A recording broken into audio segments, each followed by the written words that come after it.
All right. Good evening, everyone. My name is Jeff Hu, and I would like to welcome you to today's webinar, Tips on Selecting the Best Surrogate. And I'm here with our co-host and guest, Dr. Park from San Diego Fertility Clinic. Really want to thank her for her time out of her busy schedule to spend the time to share with her knowledge and just carry this conversation for all of the intended parents out there that are seeking some more information for this really important journey that they're going through. So just going to the first slide, I'm going to just briefly introduce Dr. Park. I've met her several times, and I'm always amazed of how friendly and happy she is. There's always a crowd of 3 or 4 deep wanting to talk to her, and that she speaks multiple languages, and also has been in the medical field for IVF for the last 20 years. And I believe that you are coming up on your 10th year anniversary this year with SDFC. Is that right? Oh, wow. You remembered. Yeah. Yeah. I was a New Yorker before that. Oh, wow. Well, welcome to California. So Dr. Park, if you could please briefly introduce yourself. I'm sure that the audience would love to hear more about your details. Sure. So thank you, Jeff, for this opportunity. So as I mentioned, I am a New Yorker. I was actually born in Korea. I was raised in Argentina until I was 6. So then my family moved to New York. So Spanish was actually my first language. And then growing up in New York, I lived there for, gosh, well over 30 years. And then in 2012, we decided to make the move to California. And nobody in my family followed me. They're all still in New York. So in my heart, I feel like I'm still a New Yorker. So I've been doing this for 18 years to be exact. And, you know, it's funny how life takes you on different journeys, and the opportunity to give people a chance to have a family. I'm a fervent believer that everybody, no matter your sexual orientation, no matter if you're single or not, that if you desire to have a family, that it is our honor and our privilege to help you make that dream come true. Great. Thank you. Thank you very much, Dr. Park. I'm going to move quickly along to your next slide. Okay, so it can be very overwhelming on how to find a surrogate. So just a few helpful tips. So sometimes people are fortunate enough to have a friend or family member, and certainly that's absolutely a blessing. But most people don't have that opportunity. And so this is why most people will go to agencies, right? Like Surrogate First. And there are certain criteria put forth by our national organization called American Society of Reproductive Medicine, ASRM. And these are some basic criteria. So there's a weight criteria between the ages of 21 to 45. The surrogate should have had at least 1 uncomplicated pregnancy, less than equal to 5 deliveries, less than or equal to 3 C-sections. And she has to have a stable family. Now, the weight restriction is something that we added. The national organization advises the surrogate have a low weight, but there's really no strict criteria. And in the perfect world, we would love a body mass index, BMI, under 30. 30 is considered obese. But we have recently then extended our BMI criteria to be under 32. So in addition to these criteria, there are certain evaluation criteria that a surrogate needs to meet.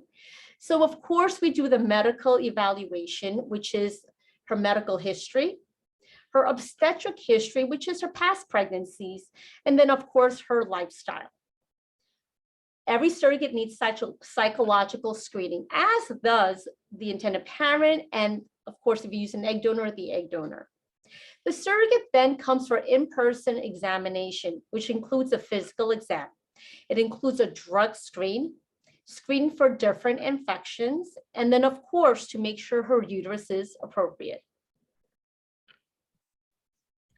So the test of the inside of the uterus is called a saline sonogram, and you'll hear some places call it a sonohistogram, and they all mean the same thing.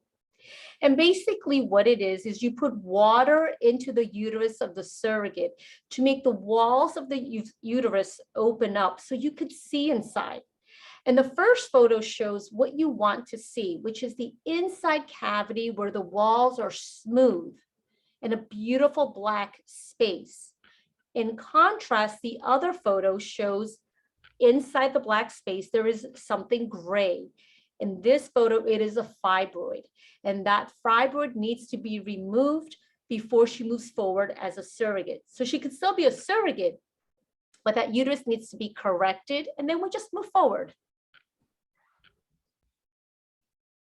To prepare the uterus, the surrogate needs to take hormones. So the first one is estrogen. And depending on the clinic you go to, you will notice that the estrogen comes in a variety of forms: pills, patches, vaginal insertion, and injections. And one is not more effective than the other, but every clinic has its preference. And then there is progesterone. Progesterone comes in two forms: injections, and these injections are, like the estrogen, intramuscular, big needles in the butt, or suppositories, but most clinics do prefer the progesterone injections. So when your surrogate takes the estrogen tablets, we want that lining to be nice and thick. And most clinics will choose an 8 millimeter thickness. Some clinics choose 7, some clinics choose 9. And it's not that one was right and one is wrong, it's just a preference. But the second thing is the quality of the thickness. So you want what we call a triple layer pattern, which is 3 white lines. As is depicted in this photo, you see these beautiful 3 white lines, and that is the perfect lining you want to see.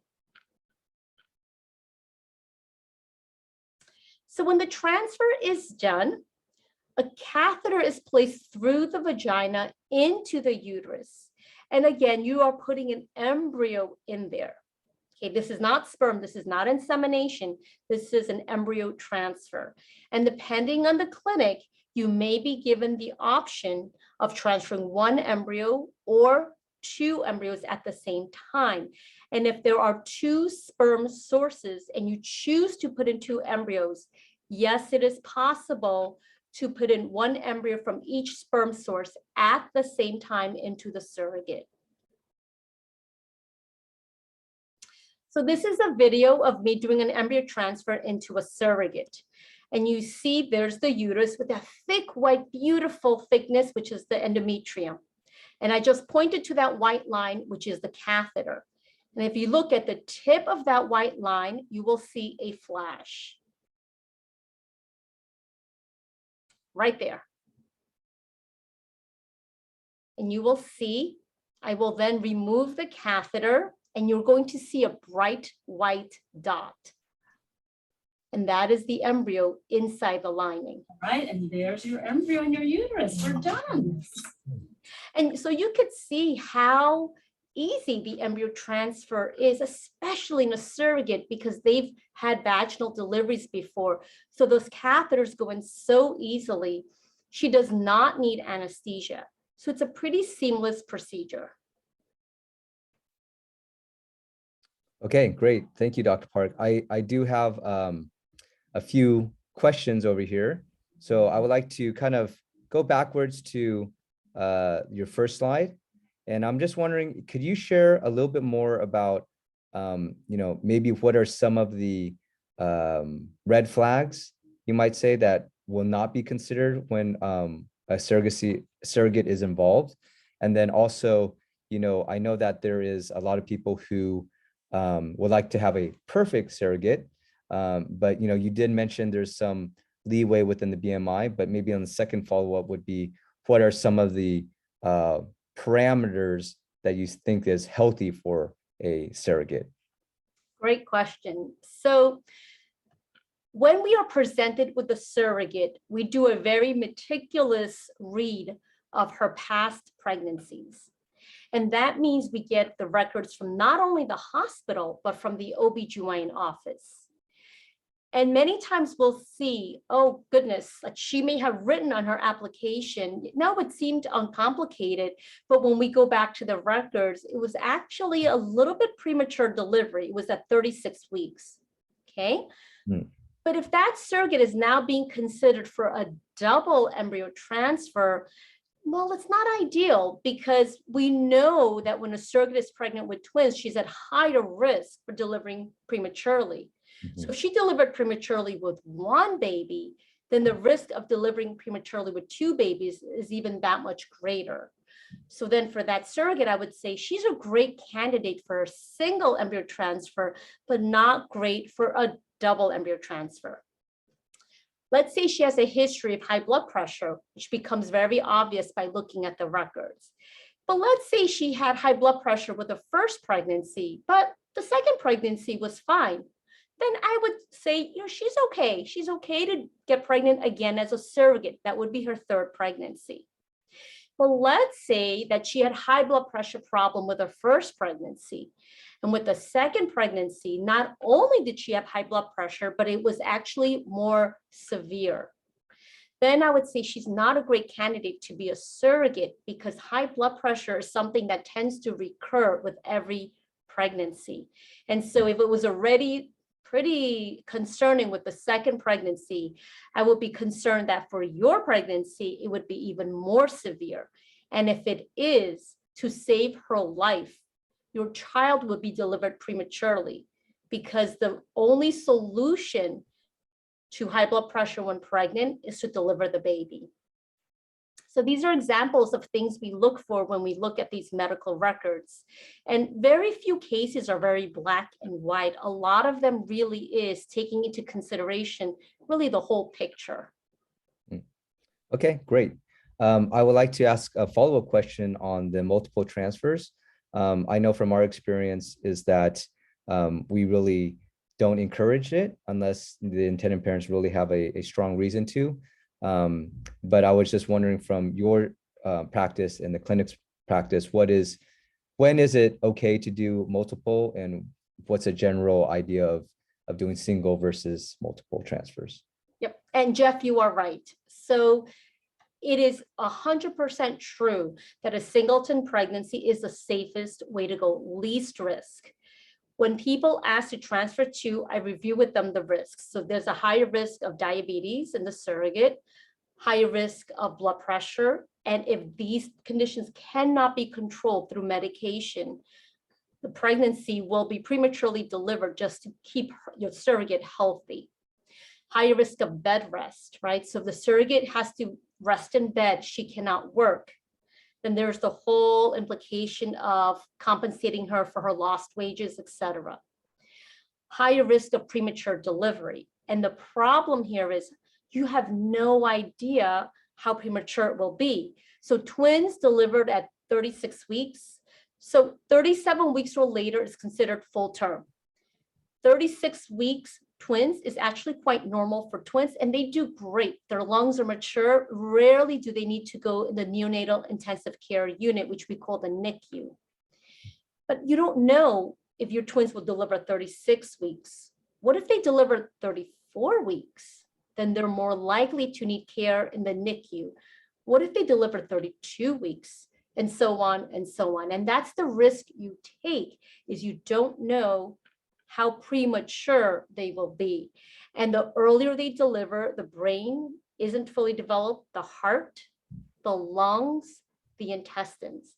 And the earlier they deliver, the more likely they will have learning disabilities in the future. And then of course, higher risk of a cesarean section. And so the question is then, why do I then offer and agree to do double embryo transfers? And many times I have intended parents, and not all of my patients have the financial wealth to do this twice. And so for a lot of the intended parents who ask me to transfer to, it truly is because they say to me, Dr. Park, this is a one-shot deal for us. Like, we truly cannot afford to do this twice.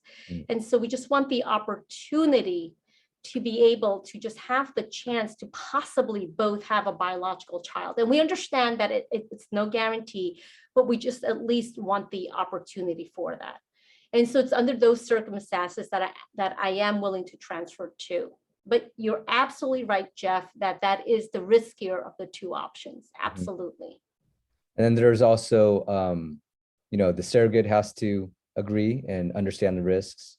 And second is that if there is a twin, there is more compensation, usually another 5,000 to 10,000, depending on the comp sheet. So there's a lot of implications, not only on the medical side, but also on the agreement side. And there's also the chance that the embryo could split, right? It's small, it's 3%, but it's happened to me. In 2019, I had 2 cases where I transferred 2, and then it split and you had triplets. And I strongly advise against having the surrogate carry triplets. And we then recommend, we send you to a specialist, and we recommend a procedure called selective reduction, where you are reduced from 3 either down to 2 or 3 down to 1. And that in itself carries a cost of usually about $5,000 to $6,000 that you pay to the physician who's doing it. And that procedure has a 5 to 10% chance that you could lose the entire pregnancy. Okay. So I guess to intended parents, please think very deeply about that decision. Of course, everyone thinks 2 for 1, it's a better deal, but there's a lot of things around that. So I have another question. We work with a lot of experienced surrogates that have failed transfers, blighted ovum or miscarriage from a previous surrogacy. So from your perspective, are those surrogates still good candidates, or should we continue to say because of that, then maybe it's not valid for, they're not good candidates for surrogacy? Yeah, that's a good question. It depends. So when I get a surrogate record and it says unsuccessful, the first question I ask is, was the egg source a donor or was it her own eggs? Because that makes a big difference, right? If I'm transferring embryos from a 40-year-old, even if they were PGT tested, the success rates are going to be lower compared to that of an egg donor embryo. So that's the first thing I ask. And if a surrogate has had a miscarriage, one miscarriage does not make her a terrible surrogate. Absolutely not. As a matter of fact, the fact that she had implantation is a great sign. And many times, if she's had a miscarriage, the next transfer usually is a live birth. Now, you practice long enough, you have your share of difficult cases. So if I had a surrogate with 2 miscarriages or 2 negatives, well, that's when I pause a little bit and I say, because it's very unusual, especially if it's an egg donor embryo, to have had 2 consecutive miscarriages or 2 negatives. And usually in that case, I will do a 3rd transfer on the surrogate. But if the 3rd one does not result in a live birth, at that point, I do recommend, maybe it's time to switch surrogates. And I've had cases, and I can't prove this medically, but I've had cases where surrogate, she looks great on paper. And I'm just like, I don't know why this isn't working. And we switch surrogates. But that same surrogate comes back to me about 9 months later for another intended parent. Right. And first transfer works.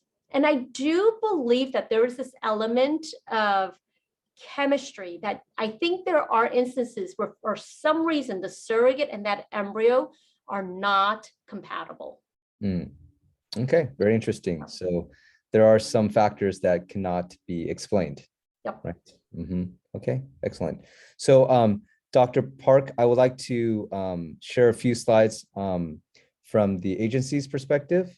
And then in there, I'm sure there'll be some questions that I would like to ask you as well. So I'm just going to continue on some of the tips that I had spoken to my team about Surrogate First's experiences and etc. So, but before we start, just want to say aloha to everyone. We do have quite a few Hawaiian staff on our team too, and I always find that a warm welcome. Our team is 100% staffed with people who have had firsthand experience with surrogacy, either as intended parent or as a surrogate, except for one guy, Max. He's our French case manager and intake manager. But besides that, 100% of our team has had firsthand experience with surrogacy. We are a fast growing agency. This is, I believe, our fourth year, and we have about 15 staff. This year, we'll probably be doing anywhere from 80 to 100 cases. And we do work 100% remote. So we have team members in California, Arizona, Nevada, Texas, Alabama, Missouri, Florida. We are all getting together in a month from now on the beaches of Hermosa Beach. Right on the beach, we have 2 houses. So we're looking forward to catching up with everyone in person. We are also very international. We speak English, of course, French, Mandarin, Cantonese, and also Spanish. And one I did not add, which Dr. Park reminded me, which is German. We have native speakers of all of those languages on our team. So we are able to help all types of intended parents from all around the world. And just very quickly, our core values is to wow our clients, which are the surrogates as well as our intended parents, just meaning that we go the extra step to make sure everything is 120%. We do have compassion with expertise. We are experienced. We know that you come to surrogacy after you've exhausted all of your options. So we also do this 24 hours, 7 days a week. So we understand the process and we're there to help you. And also just personal attention. I think since we've all been there, we all understand how precious it is to start a family, all the struggles people have gone through, and how stressful it can be. So we are the stable hand that will help you navigate all the different steps and partnerships that you have to form a very, very solid team to make your journey successful. So I have a couple tips that I wanted to just go through very quickly. One is at any time you are able to have a surrogate that is pre-qualified, I think that helps out tremendously in terms of being able to save time, to save cost, and save your resources. So as Dr. Park was saying, all the criteria, I think that is just the basics that we will learn on the medical records that should be collected ahead of time, all of them. It could be a span of 15, 20 years sometimes, and it could be 400 to 1,000 pages. So those medical records literally take a month, if not more, to gather and then to be reviewed. Second is also to have background checks performed, not only criminal, but also civil. So you know that there isn't any red flags with the individual that might be carrying your baby for you. And then also to have a drug panel. So a full drug panel of 15 of the most common kind of drugs to be tested. And we will do this ahead of time. For most agencies, they may or may not be investing upfront in terms of making sure that they have only show you pre-qualified surrogates, but from Surrogate First's experience, it does take more time, it does cost a little bit more, but it makes the match so much faster. It gains the confidence of the surrogate as well as intended parents to know that this is a very, very serious decision, that everyone can make this decision very quickly if there is a connection. So one is if you can find a pre-qualified surrogate, either they've been a surrogate before or the agency does it for you. That's my number one tip. My number two tip is, before I want to just sprinkle in some of the results we had from a survey we had, which is, the number one reason that surrogates really want to do surrogacy is by far that they want to help a couple to start a family. Okay, so I think it's very important to understand where the surrogates mindset is coming from. And second is, of course, the compensation. They should be fairly compensated for their time that they spend, which is sometimes at least a year, sometimes 2 years preparing and going through multiple cycles. And also because they enjoy the process of bearing a child. Okay, so with my second tip is just building a relationship is very, very important. And the way that you can foster this, and also with the intended with the surrogate, is to write a very open intended parent letter, right? Because there's so many people in different stages of their life and different reasons of why they want to do surrogacy, and different surrogates of who they want to help, that this really helps facilitate to find a very, very good match. There are some people that are want to help same-sex couples. There's some certain people that only want to help Christian couples. There's some people that want to help military spouses in terms of, you know, what kind of surrogate they select. So the more open you are in terms of your letter, both ways from the surrogate as well as from intended parent, you're able to build that meaningful relationship and really get to know and have emotional bond with your surrogate. And this will make for a very, very fast and successful match meeting. So before we ever have a match meeting, 99% we already have asked all the questions and made sure that there is a right fit. So the match meeting is really more of a just a step for the next stage, but it's important that everyone is on the same page. So I believe that you have to have a strong trust and confidence, both in intended parent as well as in surrogate, because it's a very, very, very long journey. So this equates to a healthy and open, transparent relationship. Another just quick survey that question we had was, you know, how often they want to stay in touch with their intended parents. And for the majority, over 60 to 80% of surrogates have ongoing relationships with their intended parents. And there are quite a few that have not stayed in touch, anywhere from 15 to 20%.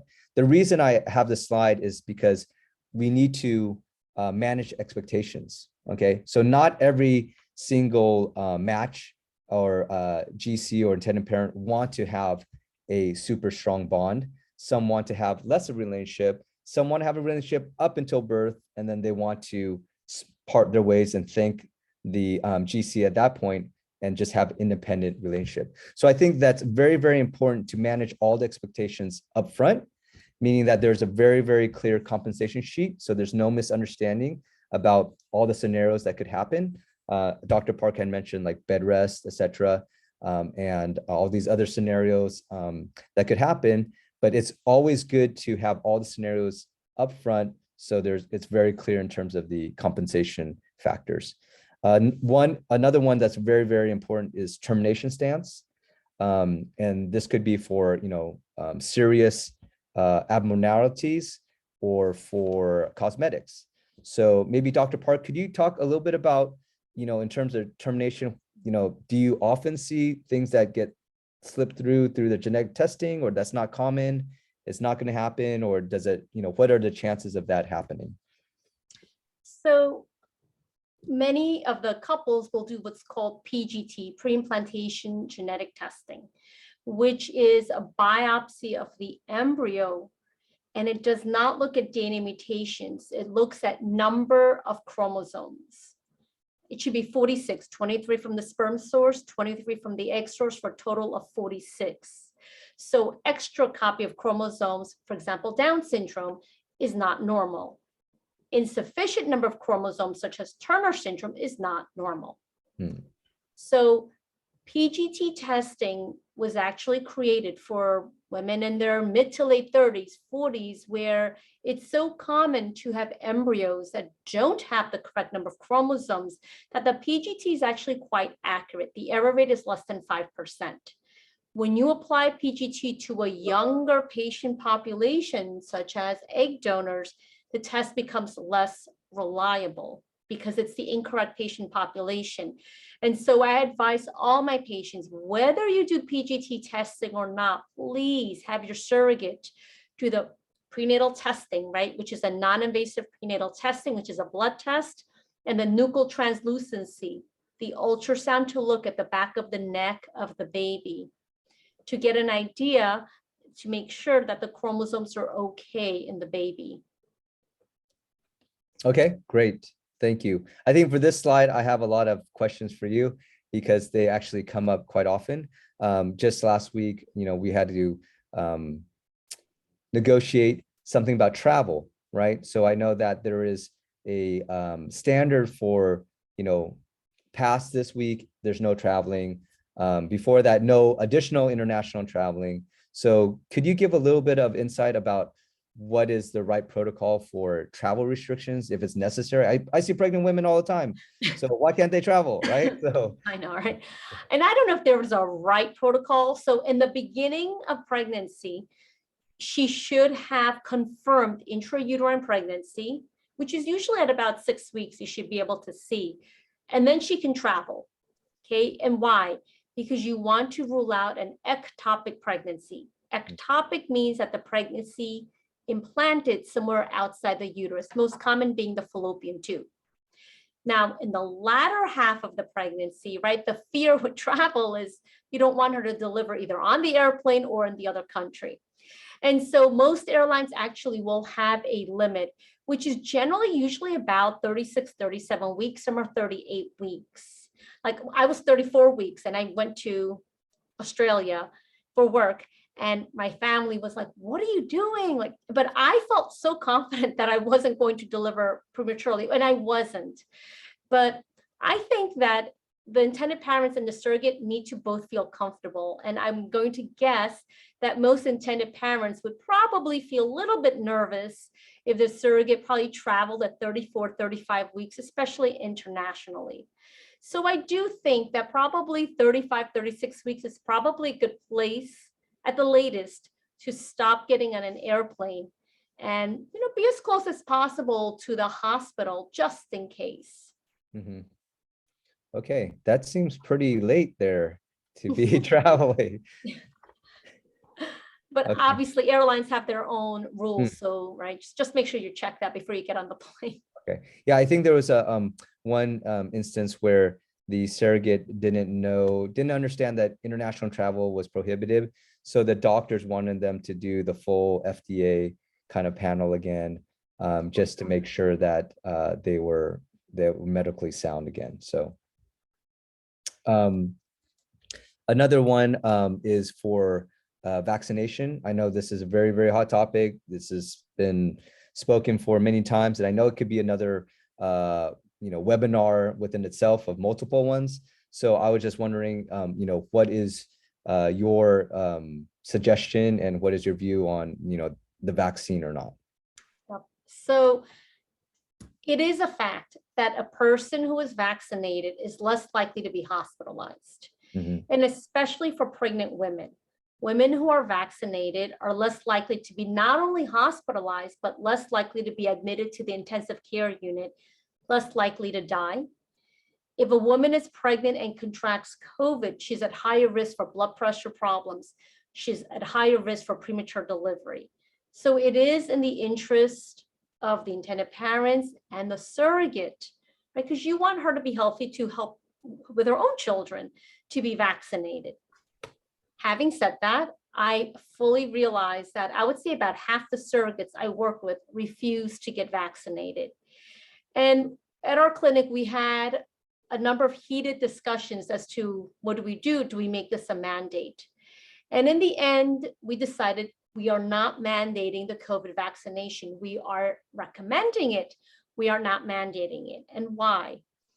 Because when we look at other conditions, so for example, if a surrogate is not immune to varicella, right? So chickenpox, if a surrogate contracts chickenpox while pregnant, there is a risk of birth defects in the baby. But we don't force her to get vaccinated for chickenpox. We advise it. And if she refuses, the intended parents are fully aware she refused. She signs a waiver, the intended parents sign a waiver and just move forward with the transfer. Same with rubella. And so we decided, so then why are we then enforcing somebody's choice to get vaccinated when we are not enforcing it for other similar viruses? And so for that reason, we decided we will recommend it, we will educate, but we're not going to enforce it. And that doesn't make it right or wrong. It was just the policy we decided to make for our clinic. Great. That's a great explanation. I haven't heard that one before. So that you guys did a lot of homework and obviously, like you said, a lot of discussion. 50% is pretty good. I got to learn something from you guys because I think from our experience, it's a little bit higher than that. surrogates that aren't willing to necessarily get vaccinated. So for the tip number 3, managing expectations, I think is very important that you have all these points very, very clear to make sure that you have a smooth relationship and journey with your potential surrogate. Let me go to the, and the last tip I had was just make sure you have good support for your surrogate. Number 1 is to make sure you have good family and friend support network. Next is that the agency also has a lot of different programs to support them, such as a wellness program, for mentorship program, psychological budget. So we have budgets for them to speak to people, and also just private groups. So I'm not going to go into this in too much detail, but also the accessibility to the IVF doctors and also intended parents. So basically, in terms of the support, is that you want to be able to provide multiple channels of support. So the surrogate feels that there is a lot of options for different help they need, so then they can get the support they need to make sure that they have a healthy journey. Because often, surrogates feel they don't have enough support, and before it's a little bit too late, then maybe they have some troubles that could have been resolved a lot earlier. So Dr. Park, I just had a couple more questions, but before we get started, if you wanted to scan this QR code, this is a free consultations to Dr. Park to speak to her one-on-one. Is that right, Dr. Park? Mm-hmm. Okay, great. So if you wanted to scan this, and I also have another page a little bit later of her contact details, but please go ahead and scan that if you want a free consultation later. There's 2 more questions in here, and maybe some other people will ask, but for surrogates that have taken, depression medication before, I know that, maybe it's a lot more common in this generation of taking those medications, and, the variety of medications that are available for treatment. So I'm just curious, can you explain a little bit more about what type of medication or length of medication or reason of medication is acceptable, and what are potentially like red flags? Yep. And that's very important, because you're right, Jeff, it's becoming more and more common.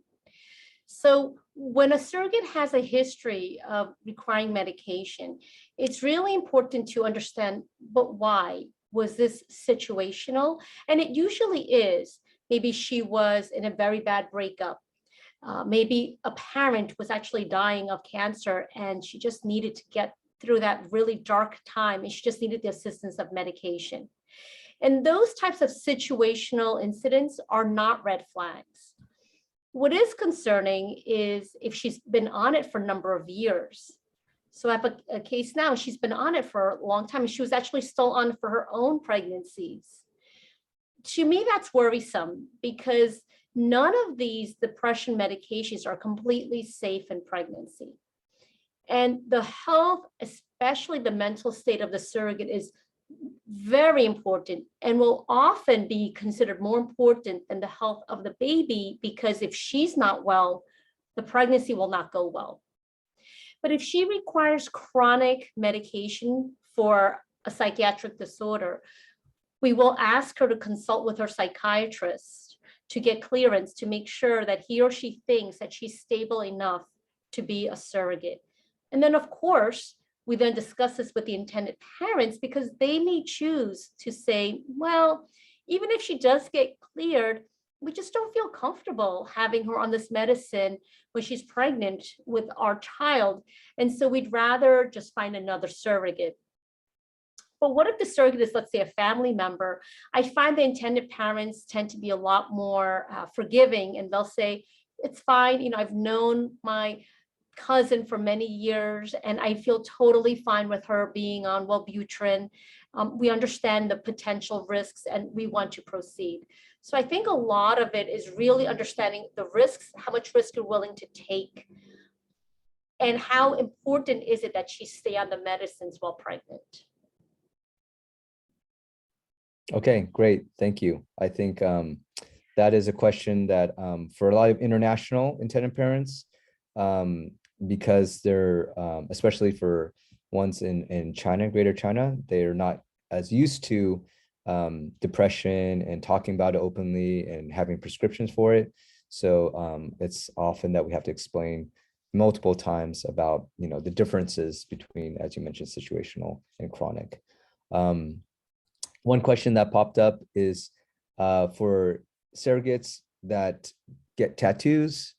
I know that that's pretty common. And I'm just wondering, the question was, how long after are they able to become a surrogate? Because sometimes, surprise, you got a tattoo, didn't know we couldn't do that. So yeah. 1 year. 1 year. Okay. So I think that's a good question. Our questionnaire is like, have you had a tattoo within last year, right? So what is the danger if they had, let's say, a tattoo 9 months ago? Yeah, so the problem is viral infection, right? So when you get a tattoo, the way it's supposed to happen is they put the ink in supposed to be a new clean container, and then you use the ink in that container, and any leftover ink should be disposed. And most reputable tattoo parlors do work that way, but then you have some parlors that don't, and then they will take that needle, put it in the inkwell, do the tattoo, close up that container, put it on the shelf, and for the next customer, right, use the same inkwell. And by doing that, you can actually transmit viruses. Okay, that is good to know. We'll add that question to our questionnaire if it's not on there already. Okay, so I would like to see, do you have any last comments, Dr. Park, before we ask for last questions? Is there anything that you would like to add?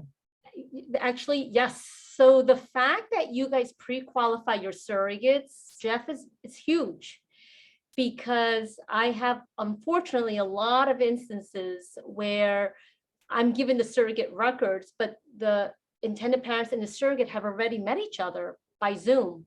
And the intended parents are super excited. And I'm like, oh, that's fantastic. And then I look at the records, I'm like, oh my gosh, this is not a great surrogate. But there's no way the agency would have known that, right? Because the records weren't screened. And sometimes we end up in this little, well, here's the problem with her. And then the intended parents are so reluctant to consider another surrogate because they're emotionally already tied to her. And then so I'm trying to find my way to, okay, well, you're willing to accept this risk and then this risk. And especially if they don't have that many embryos, it's just not smart. And so the fact that you offer pre-screened surrogates makes a world of difference, because it really avoids this emotional attachment followed by then detachment as they then try to find a new surrogate.